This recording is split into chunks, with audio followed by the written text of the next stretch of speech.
everybody was so involved and बहुत दिल से बनाई, I relate to. You know, ये मैंने जब कहानी सुनी मेरे को लगा कि I was thinking about मेरे कितने friends हैं. कोई friends बहुत खुश हैं उनके बच्चों के साथ, कोई मेरे friends हैं जो बहुत दुखी हैं. You know, उनके बच्चे आजकल मिलते नहीं हैं. They are very busy in their lives. So उनका सब मतलब याद करके मैं जब ये कहानी सुन रही थी मेरे को इतना रिलेटेबिलिटी मिली इस कहानी में. सो आई सेड ये तो करना चाहिए, बननी चाहिए. जैसे दो दुनी चाहती, उसमें कितनी रिलेटेबिलिटी थी. सो लाइक ऐसा इस मूवी मेरे को फील हुआ, यू नो दैट बहुत दिल से है. और जब ये कहानी सुना रहे थे मेरे को, ओ माय गॉड, मैं इतना हंसी हूँ, इतना रोई हूँ. मैंने बोला, पहले तो मैंने सोचा पता नहीं करूँगी कि नहीं. You know, I am so comfortable मेरी जिंदगी में. मेरे बच्चे हैं, मेरे ग्रैंड चिल्ड्रन हैं, बड़ी खुश हूँ. सो ये काम करना मेरे लिए बहुत एफर्ट है, you know, like to go there. So but मैं सोचा मैं नहीं करूँगी. जब भी इन्होंने सुनाना शुरू किया, तो थोड़ा सुनाएंगे, और ये चला कुछ 4 घंटे. Oh my God, it was the longest. हम दादी ढूंढ रहे थे कि दादी कौन करने वाली है फिल्म में. तो संजय पूरन सिंह चौहान एक डायरेक्टर फ्रेंड है, उन्होंने सजेस्ट किया नीतू मैम का नाम. तो जैसे ही उन्होंने बोला, उसी वक्त विद इन 15-20 सेकेंड्स मुझे एक कॉल आता है कपिल भैया की टीम से कि आशीष भाई आप नीतू जी के बारे में क्यों नहीं सोचते. तो मैंने बोला लॉक कर दो है ना, क्योंकि ये डिवाइन कुछ आया है कि अभी अचानक 15 सेकंड 20 सेकंड पहले एक दोस्त हमें बता रहे हैं इनका नाम. तो मैंने बोला लॉक कर दो. तो 11 बजे उनका फोन आया वहां से कि कल 3 बजे आप सुना सकते हैं क्या नीतू मैम को. तो मैंने बोला हाँ 3 बजे लॉक कर दो. तो मेरी एक्साइटमेंट बढ़ गई थी, क्योंकि मुझे लगा ये डिवाइन कुछ कनेक्शन हुआ है, सुना के आते हैं. करेंगी नहीं करेंगी, उनको कैसी लगेगी वो हमें भी नहीं मालूम. कुछ ना कुछ हो रहा है. So that was the novelty. Comedy भी है, इमोशंस भी है, एंड देयर इज सब कुछ था. बच्चों का प्यार, एंड बाकी थोड़ा वो था, शादी जो नहीं होती है वो बात पता लगता है. दैट इज ऑल्सो नॉवेल्टी, कि ऐसे बच्चे आते हैं बिकॉज दे डोंट वांट. आजकल के जो बच्चे, they don't want the parents to get married, कि अभी हो गया, अभी बूढ़े हो गए, अभी ठीक है, उनका लाइफ ऐसे होने दो. बट उनको बहुत फिक्र होती है. ये भी नॉवेल्टी थी कि बच्चे आ रहे अपनी दादी की शादी देखने. That was the novelty. And he was also very lucky that he got all great actors. Deepak has done outstandingly well.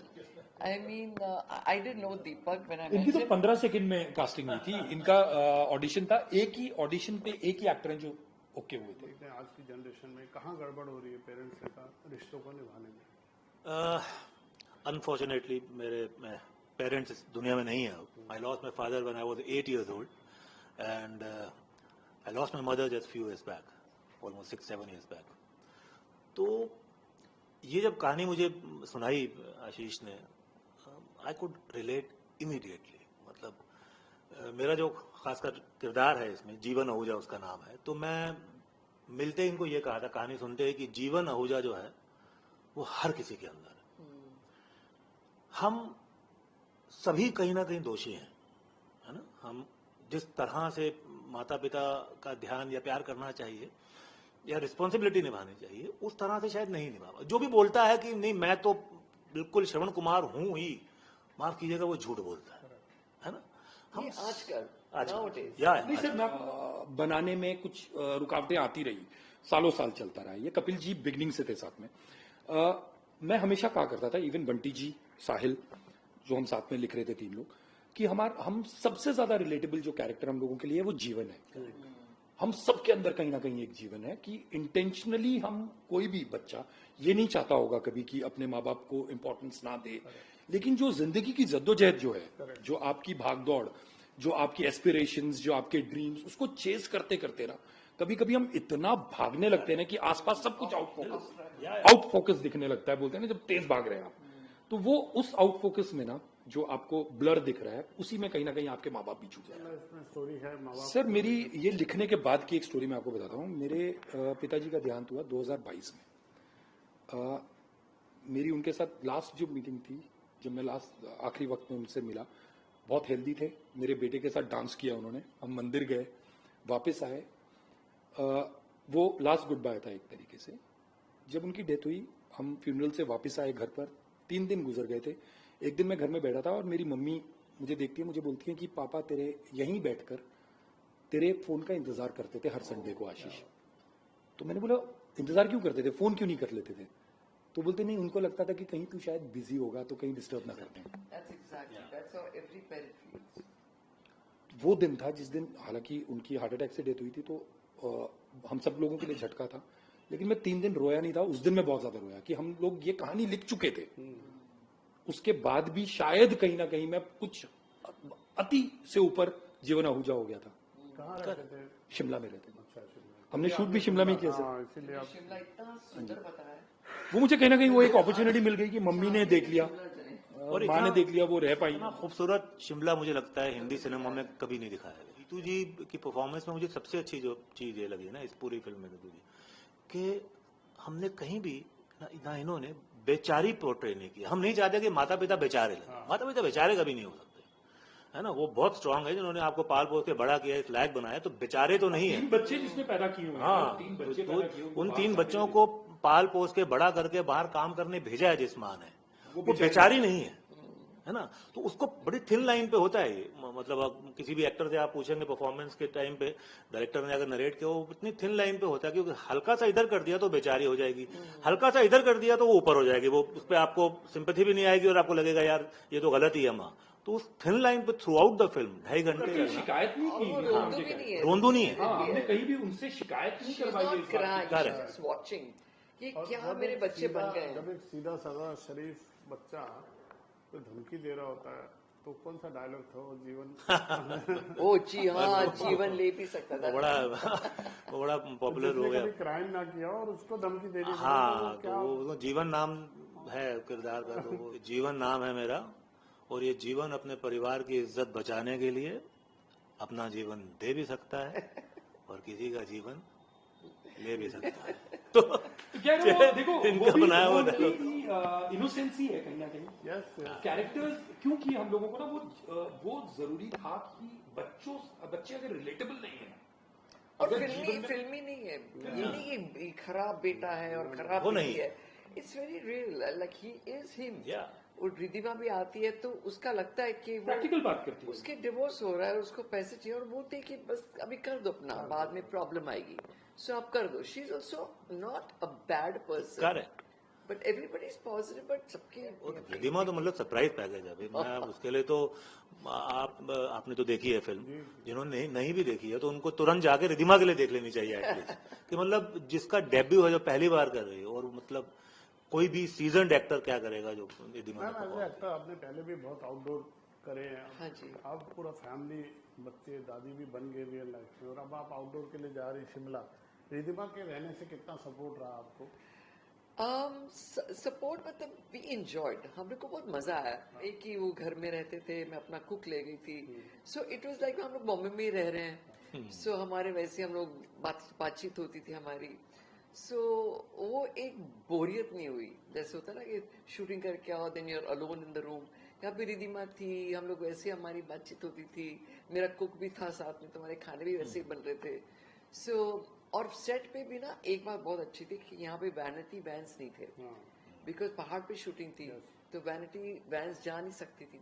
सो हम सब मिलके जो हम लोग ने मस्ती की है, जो मस्ती की है सारा दिन, एक एक from the cameraman to the lightman to everybody was Big doing family. मस्ती। मतलब एक फैमिली हो गई थी, तो कोई अपने अपने वैनिटी में घुस वो नहीं हम रहा लोग ना था। पुराने लोगों से सुनते थे ना कि जितने भी पुराने लोगों के साथ, जिनके साथ भी मैंने भी काम किया, या जब हम बड़े हो रहे थे तो जिनके साथ मिथुन दा हो, अजय सर हो, बहुत सारे लोग जिनके साथ हम वीरू जी थे, कि हमारे वक्त में वैनिटीज नहीं हुआ करती थी। तो आपस में जो हम बोलते थे ना कि फिल्म इंडस्ट्री एक परिवार है, कनेक्ट ज्यादा होता जो तो वो disconnect हो गया अभी। आसपास बैठता था। वो ऐसा नहीं होता था कि शॉट में बुलाया तो एक्टर वैन से आ गया।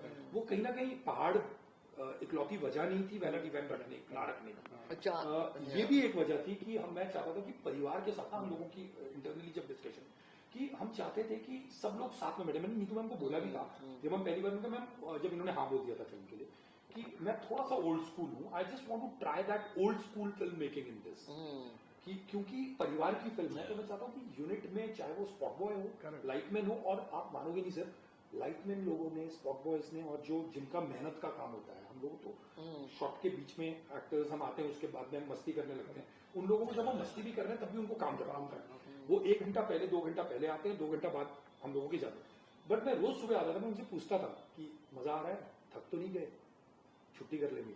बोलते नहीं सर बिल्कुल नहीं थके। तो वो लोग भी इतना, उन लोगों ने मेहनत की और इतना एंजॉय किया, क्योंकि उन लोगों के लिए कोई भी हायरार्की वाला कुछ नहीं था। कोई भी ऐसा नहीं था कि नीतू मैम, कपिल व्या, वो भी बैठते थे साथ में, नीतू मैम बैठती थी, तो उनको ये लगता था कि यार ये हम सब बराबर हैं, कोई भी बड़ा या कोई भी छोटा नहीं है। तो वो शायद मुझे ऐसा लगता है कि that was one of the reasons कि वो फिल्म पे रिफ्लेक्ट किया है, वो स्क्रीन पे दिखता है। प्रेशर था कि डेब्यू कर रही हैं, कोई टिप्स दिए आपने उनको कुछ? नहीं, रितिमा ऐसी है कि वो बहुत मेहनत करती है, जो भी कुछ करती है ना वो अपनी पूरी जान लगा देती है। She gives a full 100%। सो अभी बॉलीवुड वाइब्स भी किया था, उसमें भी शी वाज सो कनेक्टेड। मेरे को पता था ये जो भी करेगी अच्छा ही करेगी, बट इसको थोड़ी गाइडेंस चाहिए हुई with dialogues and everything. But वो खुद इतनी वो पर्टिकुलर थी, वो डायलॉग जो हमारे कर रहे थे बंटी जी, उनसे फोन पे बात करे कि टेक माय डायलॉग्स, मेरे से हम लोग रोज सुबह बात करते हैं ऑन फेस टाइम, रोज सुबह हमारा पूरा डायलॉग का वो सीन होते थे। फिर आशीष को भी बहुत तंग करती थी। नहीं तंग नहीं, वो मतलब हम लोगों को तो मजा आता था। She is like a father. Rishi ji was perfectionist. ये बेचारी नहीं थी, बट उसके जो नेचर है ना एकदम ऋषि जी है। जो भी करेगी उसके कपड़े परफेक्ट होने चाहिए, उसकी फैमिली का क्या रिस्पॉन्स है? किसने सबसे बेस्ट कॉम्प्लीमेंट आपको दिया? बहुत अच्छा, एवरीबडी, आलिया, रणबीर, एवरीबडी, मेरी सिस्टर लॉ रीमा, वो तो खैर बहुत ही है, मेरे वेल विशर्स हैं, बट एवरीबडी लव्ड इट। सबको बहुत बहुत पसंद आई। It's so nice. कुछ है ही नहीं ये मूवी में ना पसंद करने के लिए। इट इज सो ब्यूटिफुल कि you have to like it because आप रिलेट करते हो। कोई बच्चे हैं जो बहुत कोई माँ बाप हैं जो बहुत किस्मत वाले हैं जिनके बच्चे अच्छे होते हैं, बट बाय एंड लार्ज आजकल है जो लाइफ ऐसी बन गई है, बच्चे इतना नहीं है साथ में। कुछ है lucky people like me, I am very lucky. मेरी डेस्टिनी अच्छी, मैं भगवान है मेरे ऊपर है, ब्लेसिंग्स है that I have my children who look after me. But by and large most of the children आजकल के ज़माने में बहुत बिजी हैं अपना। उनका भी प्रॉब्लम, उनकी भी फॉल्ट है, बिकॉज वो लोग काम कर रहे हैं, they are trying to survive, you know, everybody is trying to do something in life. तो उनकी भी फॉल्ट नहीं है, वो भी बिजी हो गए हैं और उतने में वो माँ बाप को भूल गए हैं, but they don't want to forget. सबके प्यार तो होता है माँ बाप से, लेकिन दे कांट हेल्प इट। अभी अब्रॉड चले जाते हैं, वहाँ 2-2 साल दिन रात काम कर रहे हैं। कभी एक फोन, अच्छा कल करता हूँ फोन, वो कल करते करते महीने गुजर जाते हैं। वो जो माँ पीछे बैठी है वो तो सोच रही है ना ये तो भूल गया मेरे को, एक दिन भी, पर उसके लिए कि मैं कल कर दूंगा, अब कर दूंगा। सो वो दैट इज व्हाट इज होता है। मतलब my mother was in Delhi with my Elder brother, तो मैं यहाँ काम करता हूँ मुंबई में, तो मैं 5-6 महीने से मतलब मिल नहीं पाया था, 6-8 महीने। फोन पे होती थी, कभी कभी होती भी थी, तो फोन आया तो हाँ मम्मी करता हूँ फोन, फिर आप भूल भी जाते हो। और अचानक मुझे एक दिन फोन आता है मेरे ब्रदर का कि मदर को जो है ब्रेन स्ट्रोक हुआ है। और मैं गया दिल्ली, भागा, और उसके बाद मैं उनसे बात नहीं कर पाया, है ना। She could reply me also, she was there for 1 month and then she passed away. तो कहीं ना कहीं वो रिग्रेट रह जाते हैं, और जब मुझे ये फिल्म आई, वो रिग्रेट शायद जिंदगी भर नहीं जाएगा। आप अपने को डाइवर्ट करने की कोशिश करते हो, लेकिन वो मोमेंट्स आते हैं। इसीलिए जब वो पर्टिकुलर एक सीन हुआ था हमारा फिल्म के अंदर, आपने देखा है जो एंड में बच्चे, माँ बोल रही है मैं जा रही हूँ, और बच्चे नहीं चाहते हैं माँ जाए, और हम रोकते हैं, है ना, हम रोकते हैं नीतू जी को प्लीज, और रोना शुरू करते हैं। और उस सीन के बाद मतलब सभी ने नोटिस, कम से कम 10-15 लोग यूनिट के मेंबर्स को मैंने देखा था, दे वर क्राइंग, एंड कोई उस कोने में जाके अपने पेरेंट्स को फोन कर, हम पहाड़ों में हैं, यू नो। तो सबके अंदर वो गिल्ट कहीं ना कहीं होता है। और इसमें ये नहीं कह रहा हूँ कि बच्चे गलत हैं, वो माँ बाप तो यही चाहते हैं कि यार आप जाइए तरक्की, माँ बाप से ज्यादा खुश कभी कोई नहीं हो सकता आपकी तरक्की से। आप अगर खुश हैं तो आपकी खुशी, आपकी तरक्की माँ बाप से ज्यादा कौन देखना चाहेगा। लेकिन बस पीछे मुड़ के देख लें यार, एक बार माँ बाप तो यही है, कि पीछे मुड़ के देख तो लो, सपने देखना बुरी बात नहीं। हाँ, कपिल का जिक्र है, कपिल अपनी मदर को हर शो में बैठाते हैं, बहुत माँ को प्यार करते हैं, वो उनका गेस्चर उनको बहुत बड़ा इंसान बनाता है। और हमेशा आपने क्या एक्सपीरियंस किया कि कौन सा ऐसा दामाद चाहेगी बेटी जो चंडीगढ़ छोड़ने आया, शिमला आ गया और जा ही नहीं रहा शादी, मतलब इस कैरेक्टर को लिखने में और आपके साथ जो एक्सपीरियंस रहा कपिल का, पहले मैं नीतू मैम आपसे जानना चाहूंगा कैसा एक्सपीरियंस रहा कपिल शर्मा के साथ? Kapil is amazing human and इतने वो हंसमुख है, इतना मजा आता है उनके साथ। एंड ये मूवी में तो उन्होंने बहुत ही अच्छा काम किया है। He is not Kapil Sharma, he is playing the character Tony. He is total Tony. आपको एक मोमेंट भी नहीं लगेगा कि Kapil Sharma the stand up comedian और उनका जो शो है जो भी करते हैं, he is Tony, he is total Tony. और कुछ सीन्स उन्होंने इतने बेहतरीन किए हैं ना कि I told him, I said you have done so different. उनके दूसरी मूवीज में आई हैं बट ये फिल्म में he's different than other films. He's underplayed himself. He's underplayed. He's not being that Kapil Sharma. Going forward. ये नहीं कि मैं हूँ कपिल शर्मा, मेरा होना चाहिए. Nothing. He wanted the role. He used to discuss my scenes, my dialogues with me. और बोलते ऐसे बोलते नहीं, तुझे ये करते हैं, वो करते हैं. So it's total involvement. और हर एक character की total involvement है. Everybody. From Riddhima to everybody. to Teju and Tejaswini was so बहुत सारे Aditi लोग was so very good. Sir was Sarat sir, yeah. and he couldn't speak Hindi but he spoke very well. Yeah. Yograj जी ने भी बहुत अच्छा काम योगराज जी का क्या पर्सनालिटी है, कमाल लगते हैं. He is amazing. चलिए wish you all the very best. ऐसे ही फिल्म लोगों को और पसंद आए. Thank हम you. जल्दी मिलें आपसे दोबारा. Thank ji, you, ji. Thank you, thank you, thank you.